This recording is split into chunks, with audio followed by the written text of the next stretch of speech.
अपना लेसन चालू था energy flow in an ecosystem. पिछले बार अपन ने बायोजो केमिकल साइकिल ये टॉपिक पढ़े थे। उसमें अपन ने उसके टाइप देखे थे बायोजो केमिकल साइकिल के, गैसेस साइकिल, सेडिमेंट्री साइकिल। तो ऐसी एक साइकिल आज अपन चालू करने वाले हैं, कार्बन साइकिल। अब सबसे पहले कार्बन साइकिल की डेफिनेशन है the circulation and recycling of carbon from atmosphere to living organism and after their death back to atmosphere is called carbon cycle. उसके डेफिनेशन में पूरे कार्बन साइकिल का सारांश दिया है। सर्कुलेशन एंड रिसाइकलिंग हो रहा कार्बन का एटमॉस्फेयर से लिविंग ऑर्गेनिज्म में। कार्बन जा रहा है एटमॉस्फेयर से लिविंग ऑर्गेनिज्म में, और लिविंग ऑर्गेनिज्म जब मरता है, जब उसकी डेथ होती है, तो फिर से कार्बन जा रहा है एटमॉस्फेयर में। एंड एटमॉस्फेयर से आ रहा कार्बन लिविंग ऑर्गेनिज्म में जा रहा। लिविंग ऑर्गेनिज्म की जब डेथ होंगी फिर से वो कार्बन एटमॉस्फेयर को मिल जाएगा। तो ये जो साइकिल है कार्बन की, इसको बोलते हैं अपन carbon cycle. Circulation and recycling of carbon from atmosphere to living organism and after their death back to atmosphere is called the carbon cycle. Abiotic carbon atoms are circulated. आपको मालूम है abiotic non living thing, abiotic carbon atoms ये circulate होता है, recycle होता है into biotic form mainly through photosynthesis and respiration. Abiotic carbon गया biotic form में। Abiotic carbon atoms are circulated and recycled into biotic form mainly through photosynthesis and respiration. Hence, the carbon cycle is one of the important biogeochemical cycle. Carbon cycle की सबसे महत्वपूर्ण biogeochemical cycle है। एक बार तीनों points फिर से समझ लो। Circulation हो रहा, रिसाइकलिंग हो रहा कार्बन का एटमॉस्फेयर से लिविंग ऑर्गेनिज्म में, और जब लिविंग ऑर्गेनिज्म मरता है तो फिर से कार्बन एटमॉस्फेयर को मिलता है, उसको बोलते हैं carbon cycle. Abiotic carbon atoms are circulated and recycled into biotic form. जो अबायोटिक कार्बन एटम था वो सर्कुलेट हुआ, रिसाइकल हुआ बायोटिक फॉर्म में, मेनली थ्रू दो प्रोसेस में, फोटोसिंथेसिस और respiration. Hence, the carbon cycle is one of the important biogeochemical cycle। करके कार्बन साइकिल ये इम्पोर्टेंट बायोजियोकेमिकल साइकिल है। अब साइकिल क्या है कार्बन साइकिल, ये बराबर देख लो। टेक्स्ट बुक साथ में रखना, पेज नंबर 85 निकाल के रखना। 7.6 कार्बन साइकिल अभी मैं समझाने वाला हूँ। Plant convert carbon dioxide into carbohydrate by the process of photosynthesis. Plant ने कन्वर्ट किया CO2 को C6H12O6 में, माने कार्बोहाइड्रेट में, और प्रोसेस का नाम है photosynthesis. And plant photosynthesis process करता है, माने क्या कि प्लांट कन्वर्ट कर रहा carbon dioxide into carbohydrate. Plants convert carbon dioxide into carbohydrate by the process of photosynthesis. CO2 का रूपांतर उसने कार्बोहाइड्रेट में किया by the process of photosynthesis. जो आपको नीचे केमिकल बैलेंस इक्वेशन दी गई है उसमें कि फर्स्ट नंबर के देख लो, 6CO2 plus 12H2O in the presence of sunlight and chlorophyll gives C6H12O6 plus 6H2O plus 6O2 liberated। अब ये जो रिएक्शन है ये फोटोसिंथेसिस की है, बैलेंस इक्वेशन फोटोसिंथेसिस का है। 6CO2 plus 12H2O in the presence of sunlight and chlorophyll gives C6H12O6 plus 6H2O plus 6O2 liberated। अपन ने पहले देखा था कि प्लांट ने कन्वर्ट किया कार्बन डाइऑक्साइड को कार्बोहाइड्रेट में।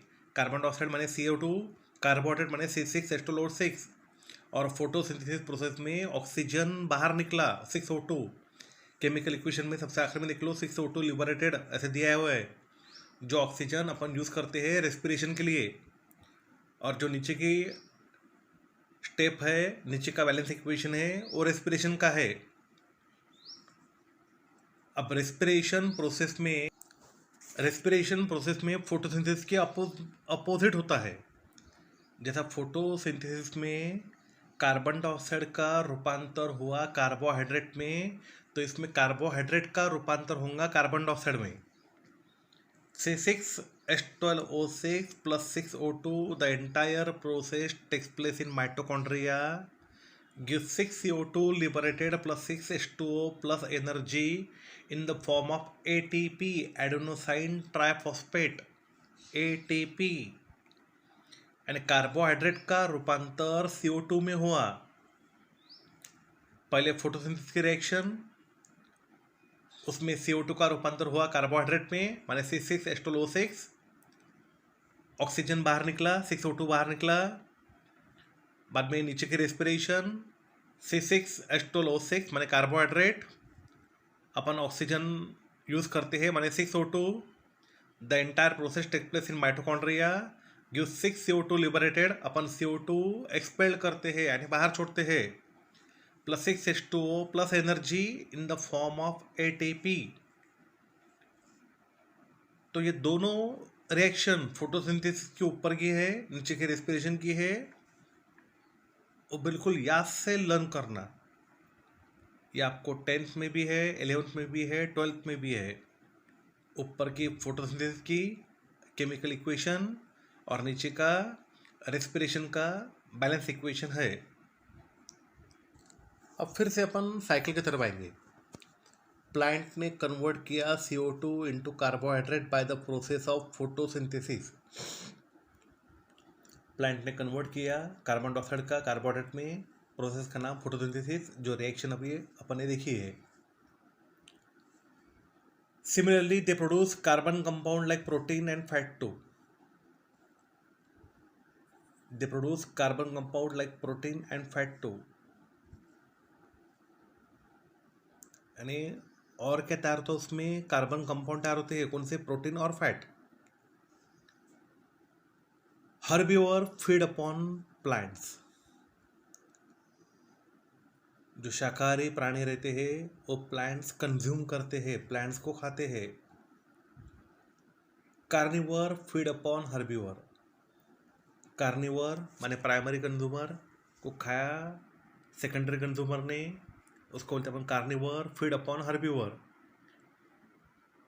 और इसी तरह से जो बॉडी के अंदर का कार्बन है वो ट्रांसफर हो रहा है plant to herbivore, herbivore to carnivore, carnivore to apex consumer. एक बार फिर से पूरा पैराग्राफ देख लो क्या बोला है। तो प्लांट ने कन्वर्ट किया CO2 को कार्बोहाइड्रेट में, प्रोसेस का नाम फोटोसिंथेसिस। वो और तैयार करेंगे, प्लांट और तैयार करेंगे प्रोटीन फैट ये कंपाउंड। हर्बीवर्स प्लांट को खाएंगे, हर्बीवर माने शाकाहारी प्राणी, कार्निवर्स हर्बीवर्स को खाएंगे। इसी तरह से जो बायोटिक कार्बन है वो ट्रांसपोर्ट हुआ from plant to herbivore and from herbivore to carnivores and from carnivore to apex consumer। और जब ये कोई भी कंज्यूमर या सब कंज्यूमर इनकी जब डेथ होती है, उनके ऊपर अटैक करता है डिकम्पोजर। ये अपन ने पढ़ा है पहले। हाँ, eventually after death all types of consumer are decompose by decomposer like bacteria and fungi, and CO2 is release again into the atmosphere. CO2 फिर से बाहर निकला एटमॉस्फेयर से, and is use again by living organism, और फिर से उसको use किया लिविंग ऑर्गेनिज्म ने। क्या बोला है, ध्यान में रखो, जब कोई भी ऑर्गेनिज्म मरता है तो उसके ऊपर अटैक करता है डिकम्पोजर, उसको डिकम्पोज करता है, सड़ाता है, डिकम्पोजर कौन रहते हैं? Bacteria and fungi. और CO2 वो रिलीज करते हैं जो कंज्यूमर के बॉडी में कार्बन रहता है, CO2 रहता है, उसको रिलीज करते हैं एटमॉस्फेयर में, और फिर से एटमॉस्फेयर में जाने के बाद में फिर से उसको यूज करता है living organism. In this way carbon is continuously pass on from one living organism to another. And carbon ये कंटिन्यूसली पास होते रहता है एक लिविंग ऑर्गेनिज्म से दूसरे लिविंग ऑर्गेनिज्म में। After the death of living organism, carbon goes to the atmosphere and again is taken up by the living organism. और जब लिविंग ऑर्गेनिज्म की डेथ होती है, कार्बन एटमॉस्फेयर में गया और फिर से वो कार्बन यूज किया लिविंग ऑर्गेनिज्म ने। ये नीचे का पैराग्राफ फिर से एक बार देख लो, रिएक्शन के नीचे का। इवेंटली after death all types of consumer are decomposed by decomposer like bacteria and fungi। जब कोई भी कंज्यूमर मरता है तो उसकी बॉडी डिकम्पोज करती है, डिकम्पोजर यानी कौन रहते हैं? बैक्टीरिया नहीं तो फंगाई। CO2 वो एटमॉस्फेयर में रिलीज करते हैं, CO2 is release again into the atmosphere, और फिर से वो CO2 यूज करता है living organism and is again use by living organism. In this way carbon is continuously pass on from one living organism to another.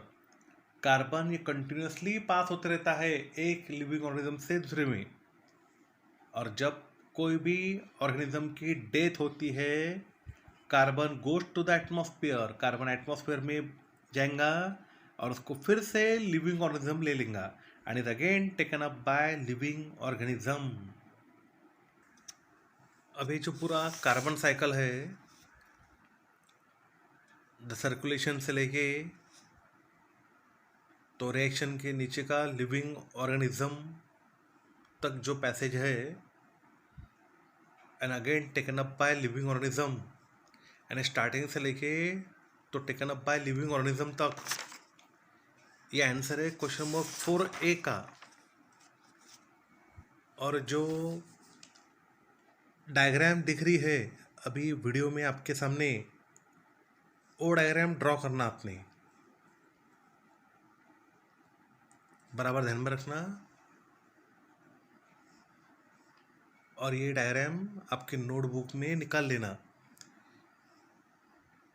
ये answer है question number 4A का। The circulation से लेके तो taken up by living organism तक, starting से लेके and तक, और डायग्राम ड्रॉ करना। अब आपको एक पैसेज दिया गया है डू यू नो का, वो एक बार देख लो। CO2 रिलीज हो रहा एटमॉस्फेयर में, अबायोटिक प्रोसेस, एंड जिसमें लिविंग ऑर्गेनिज्म इन्वॉल्व नहीं है, like burning of fossil fuel and wood, forest fire, volcanic activity etcetera. कौन सा एक्टिविटी है? Burning of fossil fuel and wood, forest fire and volcanic activity. लकड़ी जलाया, fossil fuel जलाया, यानी कोल वगैरह अपने जलाया, जंगल में आग लग गई, फॉरेस्ट फायर, या कोई ज्वालामुखी की एक्टिविटी हो गई, वोल्केनिक एक्टिविटी। तो ये सब अबायोटिक प्रोसेस है। इसमें CO2 रिलीज होगा एटमॉस्फेयर में, carbon dioxide is released into the atmosphere through abiotic processes like burning of fossil fuel and wood, forest fire and volcanic activity। Oxygen release होता है atmosphere में, बायोटिक प्रोसेस ऑफ फोटोसिंथेसिस। अपन ने photosynthesis की reaction देखी थी, उसमें सबसे आखिरी में O2 इवॉल्व होता है।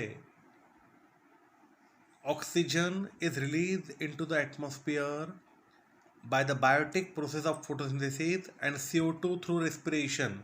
और CO2 रिलीज होता है रेस्पिरेशन में. अपने CO2 की भी रिएक्शन देखी थी, यानी रेस्पिरेशन की रिएक्शन देखी थी जिसमें CO2 इवॉल्व हो रहा है.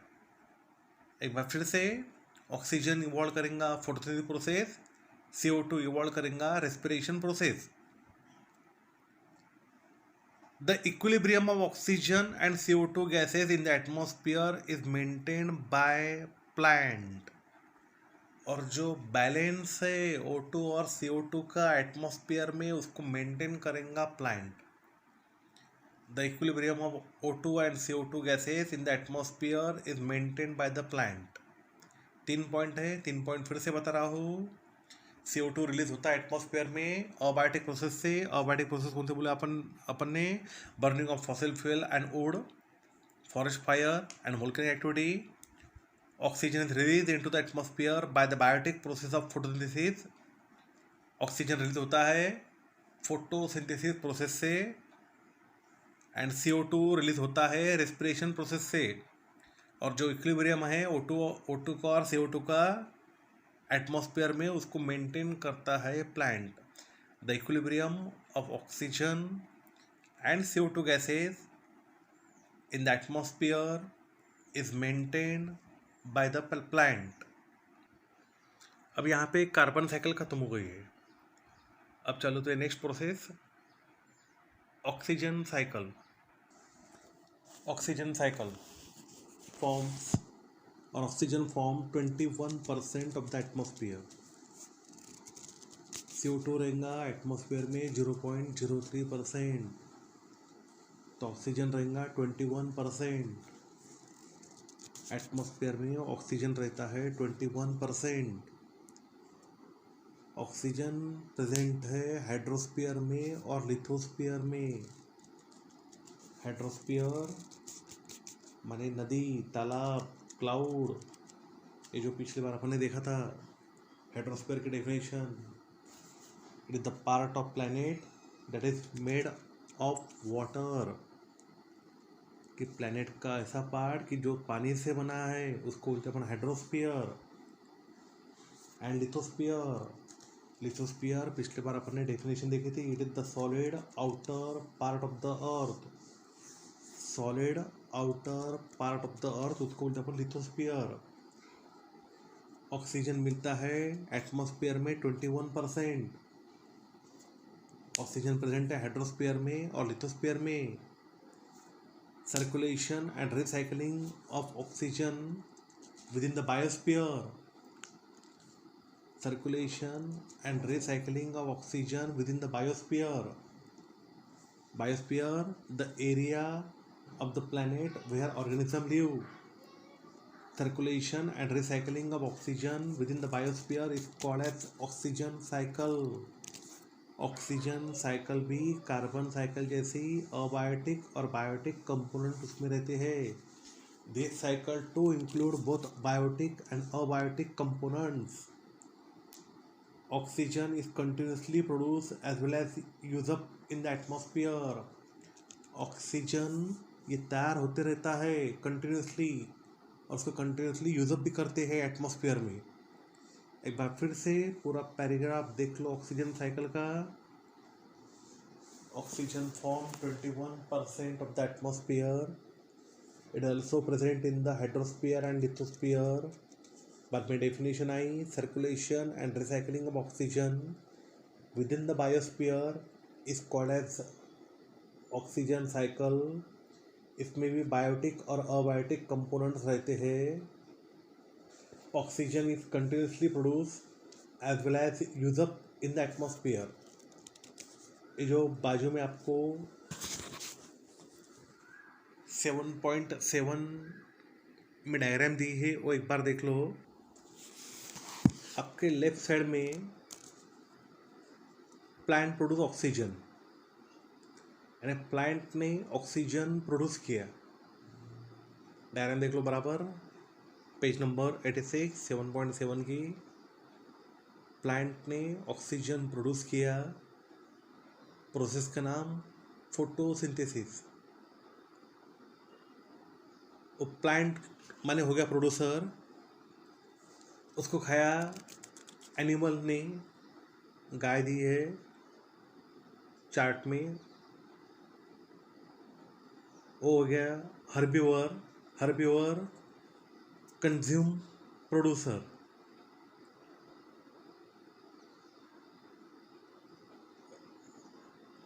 सॉरी एक बार फिर से देख लो। प्लांट प्रोड्यूस ऑक्सीजन, ऑक्सीजन तैयार किया, एनिमल ब्रीदिंग करेगा तो ऑक्सीजन वो यूज़ करेगा, एनिमल ब्रीथ कर रहा है तो ऑक्सीजन वो यूज़ करेगा, और जब एनिमल रेस्पिरेशन करेगा तो ऑक्सीजन वो गिवन आउट करेगा।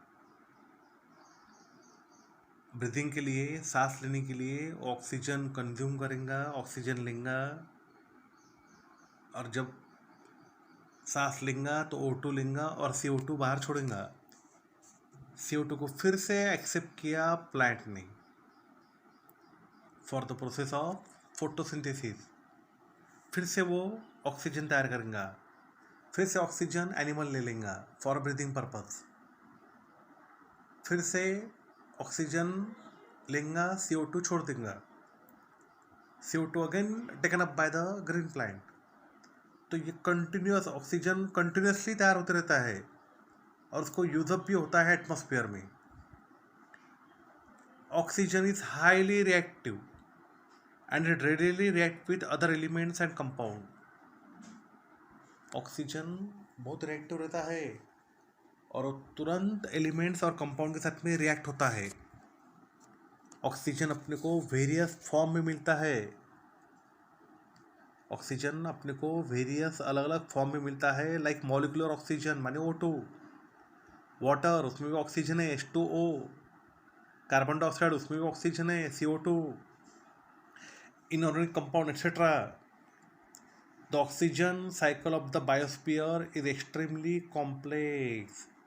ऑक्सीजन अपने को अलग अलग फॉर्म में मिलता है करके ऑक्सीजन साइकिल जो बायोस्फीयर में होती है वो एक्सट्रीमली कॉम्प्लेक्स रहती है। दोनों पॉइंट फिर से एक बार देख लो। ऑक्सीजन हाईली रिएक्टिव है और रेडिली रिएक्ट होता है एलिमेंट के साथ में, कंपाउंड के साथ में। As oxygen is found in various form like molecular oxygen O2, water H2O, CO2, carbon dioxide, inorganic compound, etc. The oxygen cycle of the biosphere is extremely complex. Oxygen is released in the process of photosynthesis. मैंने आपको पहले बताया chart में कि oxygen release करेगा green plant in the process of photosynthesis, where it is use up in the process like respiration, combustion, decomposition, corrosion, rusting etcetera. और बाद में ये अलग अलग प्रोसेस में वो यूज़ हो सकता है, रेस्पिरेशन के लिए, सांस लेने के लिए, जलाने के लिए, कंबशन, डिकम्पोज करने के लिए, माइक्रोस माने माइक्रोजम को, जो अपन बाजू का पैराग्राफ अपन देखने वाले, कोरोजन जंग लगना यानी रस्टिंग होना, या रस्टिंग जो लोहा बेकार होता है उस पर रस्ट जमा होता है तो ऑक्सीजन के कारण होता है। तो oxygen is release in the process of photosynthesis. जब ऑक्सीजन बाहर निकलता है फोटोसिंथेसिस प्रोसेस से तो वो अलग अलग प्रोसेस में यूज़ होता है। तो प्रोसेस कौन सी? Respiration, combustion, decomposition, corrosion, rusting etcetera. Oxygen cycle बराबर पढ़ लेना। ये पूरा आंसर है क्वेश्चन नंबर 4C का। इसमें आपको डायग्राम भी ड्रॉ करनी पड़ती है। ऑक्सीजन साइकिल, ऑक्सीजन फॉर्म से लेके तो रस्टिंग तक पूरा ये आंसर है क्वेश्चन नंबर 4C का। अभी बाजू का जो चार्ट दिया है डू यू नो का, वो देख लो एक बार। कुछ माइक्रो ऑर्गेनिज्म को ऑक्सीजन लगता है सांस लेने के लिए, उनके बोलते हैं अपन aerobic. Most microorganism use oxygen for respiration, such microbes are called aerobes. और कुछ माइक्रोऑर्गेनिज्म को ऑक्सीजन की ज़रूरत नहीं रहती है सांस लेने के लिए, उनको बोलते हैं अपन anaerobe. Microbes which do not need oxygen are called anaerobes. एक बार फिर से, माइक्रो ऑर्गेनिज्म को जरूरत है ऑक्सीजन की for respiration, called aerobes. Micro organism को ऑक्सीजन की जरूरत नहीं है for respiration, called anaerobes. Oxygen is important for synthesis of carbohydrate, protein, fat. Oxygen is important for, oxygen महत्वपूर्ण है क्या के लिए? For the synthesis of CPF, carbohydrate, protein, fat. It is also use in various chemical reaction. Oxygen अपन और use करते हैं various chemical reaction में। ओजोन O3 जो हार्मफुल अल्ट्रावायलेट रेडिएशन से प्रोटेक्ट करता है अपने को, ozone layer, is produce from oxygen. वो भी ऑक्सीजन से बना है through various atmospheric processes. Ozone O3 is produced from oxygen through various atmospheric processes। आज जो अपन ने दो साइकिल देखी है, कार्बन साइकिल और ऑक्सीजन साइकिल, ये दोनों साइकिल थरोली लर्न करना, साइकिल ड्रॉ करने का ट्राई करना, और ये लर्न करना है इजी, ज़्यादा हार्ड नहीं है। लर्न किया, बार बार पढ़ेंगे तो बराबर समझ में आएगा। अब कल से अपन चालू करने वाले हैं nitrogen cycle, which is the last topic of our lesson. Thank you.